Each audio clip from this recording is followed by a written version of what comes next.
দুধ পুলি পিঠাটা যে এত বেশি মজা হয়েছিল সত্যি না বানালে বুঝতামই না। তো যাই হোক, আসসালামু আলাইকুম, কেমন আছেন সবাই? আশা করি অনেক বেশি ভালো আছেন। আলহামদুলিল্লাহ আমরা অনেক বেশি ভালো আছি।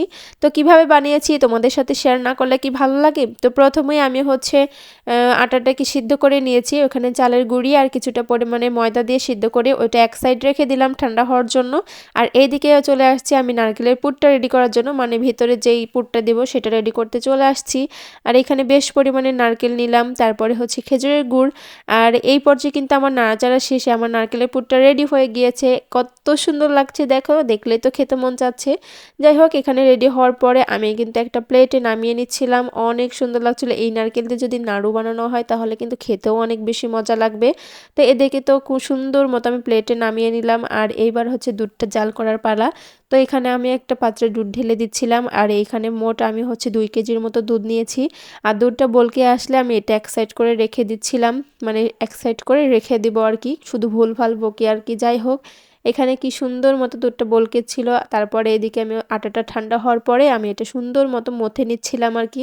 আর এই মথা হচ্ছে কী যে ঝামেলা, যত বেশি মথে নেবেন তত বেশি কিন্তু মানে সফট হবে আর কি। তো মথে নেওয়ার পরে আমি 3টা ডো করে নিয়েছি, মানে লেচি কেটে নিয়েছি। নেওয়ার পরে এখন সুন্দর মতো একটা রুটি বানিয়ে নিব।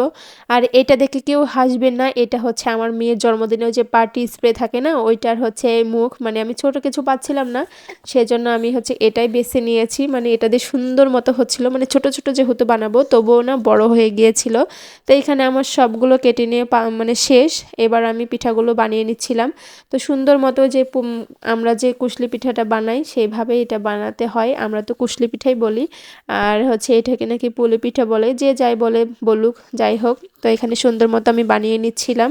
নেওয়ার পরে আমি যে শেপ দিব সেই শেপে না হচ্ছিল না, আর আমি কি পারি না আর কি। যাই হোক, মানে দিতে গিয়ে মানে ভেঙে যাচ্ছিল আর কি। তো এখানে সুন্দর মতো আমি দিয়ে নিয়েছিলাম পরে। তারপরে পরেরগুলো না আমি ওই কুশলি পিঠার মতোই বানিয়েছি, অত ঝামেলা করতে মন চাইনি। আর এই পিঠাগুলো না আমি রাত্রে বানিয়েছি, কারণ আমার মেয়ের জন্য না আমি কোনো কিছু করতে পারি না।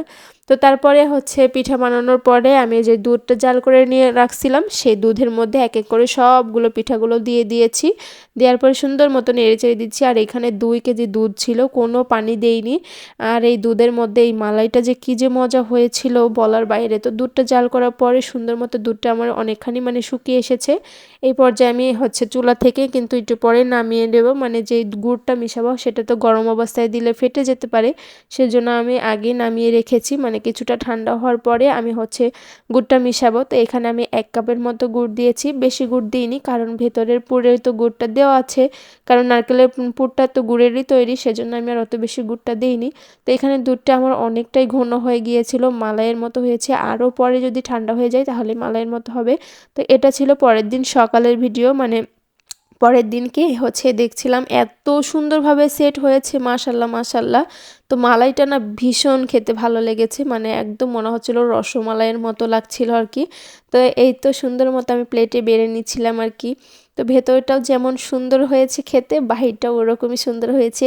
তো কার কাছে কেমন লেগেছে অবশ্যই কমেন্ট করে জানাবেন। তো আজকের মতো এখানেই, আল্লাহ হাফিজ, সবাই ভালো থাকবেন, সুস্থ থাকবেন। আর আমার পরবর্তী ভিডিওর জন্য অবশ্যই আমার পেজটাকে ফলো দিয়ে পাশে থাকবেন।